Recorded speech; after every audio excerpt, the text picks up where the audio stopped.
ladies and gentlemen, and still the UFC World Flyweight Champion Joshua Van.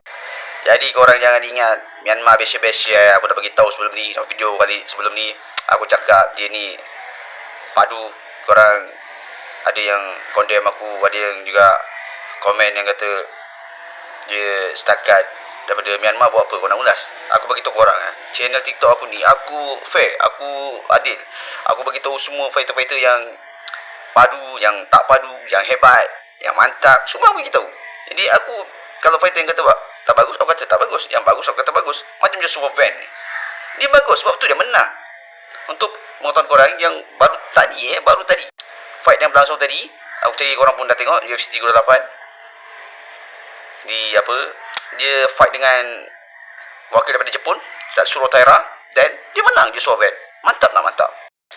Terus terang aku dah tahu dah urusan ni dia boleh dapat urusan yang bagus atas rekod dia, juga cara training dia. Aku dah lama parti budak ni. Mungkin dia, korang percayalah, aku rasa tak mustahil dia akan jadi undefeated champion dengan cara training dia, dengan apa disiplin yang ditunjukkan. Yang setakat ni lah, kalau nanti aku tak tahu lah macam mana. Tapi tengok fight hari ni dia menang Joshua Van, mantap. Korang patutnya bangga sebab secara langsung dia wakil Asia juga. Yelah, bukan wakil daripada Malaysia, tapi dia wakil daripada Asia. Jadi korang kena bangga, gang. Di tu je lah untuk video kali ni. Apa pendapat korang?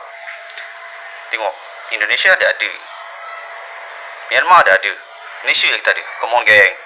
Cepat-cepatlah lahirkan fighter yang daripada Malaysia, daripada tanah Melayu yang layak untuk fight dekat UFC, gang. Kita kan ada wakil daripada Malaysia, gang, untuk fight di UFC. Tu je video kali ni. This is Fox Breakdown.